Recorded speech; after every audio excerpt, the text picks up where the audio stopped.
অসম চৰকাৰৰ কৰ্মচাৰীসকলৰ বাবে 7 আৰু 8 তাৰিখে 7 আৰু 8 নৱেম্বৰ তাৰিখে আমি মাতৃ পিতৃ বন্দনাৰ বাবে 2 দিন ছুটি দিছোঁ।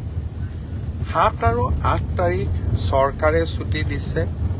9 তাৰিখ ছট পূজা, 10 আৰু 11 তাৰিখ শনিবাৰ আৰু ৰবিবাৰ। এক কথাত ক'বলৈ গ'লে 7 তাৰিখৰ পৰা 11 তাৰিখ 5টা দিন চৰকাৰী কৰ্মচাৰীসকলে বন্ধ পাব।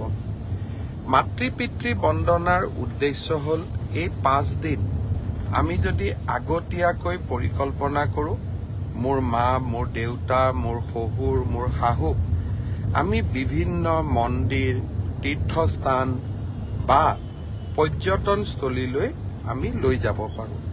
পিতৃ মাতৃয়ে আমাক ডাঙৰ দীঘল কৰে।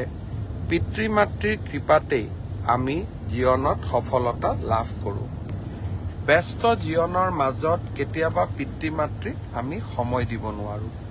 যোৱা 3টা বছৰ এই মাতৃ পিতৃ বন্দনাৰ কাৰ্যসূচী ৰাজ্য চৰকাৰে হাতত লৈছিল আৰু বহুতো লোকে গাঁৱৰ ঘৰলৈ উভতি গৈও বহুতো চৰকাৰী কৰ্মচাৰীয়ে দেউতাক মাকৰ লগত এই 5টা দিন সময় কটোৱাৰ ফটো আমালৈ পঠিয়াইছিল।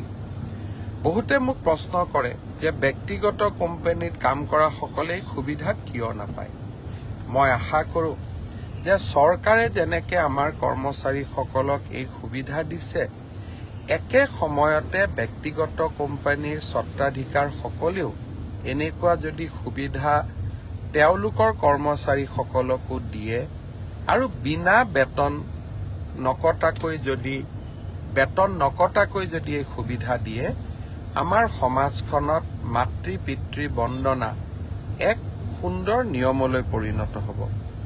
মই আজি সকলোকে আহ্বান জনাম, বিশেষকৈ বেচৰকাৰী কোম্পানী, প্ৰাইভেট কোম্পানীৰ স্বত্বাধিকাৰসকলক পাৰিলে আপোনালোকেও 7 আৰু 8 তাৰিখে কৰ্মচাৰীসকলক ছুটি দিব।